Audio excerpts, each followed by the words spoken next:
మాఫీల్ జోలికి వెళ్ళలేదు ఎందుకు ఈసారి? అలవుగాని చోట అధికులు మనరాదని హ్మ్. ఇప్పుడు ఇద్దరికీ తెలుసు అది అవదనేది. హ్మ్. ఇచ్చిన హామీ ఇచ్చిన కర్ణాటకను తెలంగాణలో ఏమవుతుందో తెలుసు.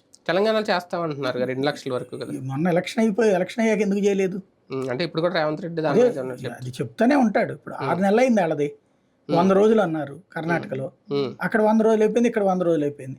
మళ్ళీ ఎన్నికలు అయ్యేదాకా చేస్తానని చెప్తూనే ఉంటాడు. Simple logic. 20 లక్షలు ఇది 2 లక్షల రూపాయలు చెయ్యాలంటే ఒక మినిమం 50 లక్షల మంది ఉంటారా రైతులు? 50 లక్షలు ఇంటూ 2 లక్షలు ఎంత అవుతుంది? ఎక్కడి నుంచి వస్తాయి డబ్బులు? ఎవరిస్తారు? ఏ రాష్ట్రం దగ్గర ఉంది?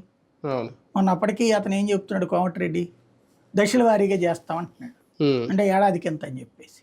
అంటే అక్కడ ఇంకెక్కడ నడుస్తున్నట్టు? ఈయన ఏం చెప్పాడు? ఏక్ దమ్ అన్నాడు. అప్పుడే చెప్పాను నేను, అసాధ్యమైనటువంటి పని. మినిమం ఒక 30 లక్షల మంది వేసుకోండి పోయి. 30 లక్షలు ఇంటూ 2 60 లక్షల కోట్లు కావాలి కదా. 60,000 కోట్ల 30 లక్షలు. 30 లక్షలు ఇంటూ 2 లక్షలు అంటే 60 లక్షల కోట్లు. అంతే. ఎట్లా అవుతుంది అసలు? ఎక్కడి తేవాలి? 600 కోట్లు అనుకుందాం, 6,000 కోట్లు అనుకుంటే ఏదైనా చేయగలరు కానీ 60,000 కోట్ల రూపాయలు అంటే చేయగలుగుతారు కానీ ఎట్లా అవుతుంది అసలు ప్రాక్టికల్గా? కానీ అంటే 2019లో టక్మన్ ఆకట్టుకున్నది ఒక మ్యాగ్నెటిక్గా జగన్మోహన్ రెడ్డి గారు చెప్పిన నవరత్నాలు చిన్న పాంప్లెట్ లాగా. ఆయన వస్తే 3,000 పెంచినంట, అంటే పెంచుకుంటూ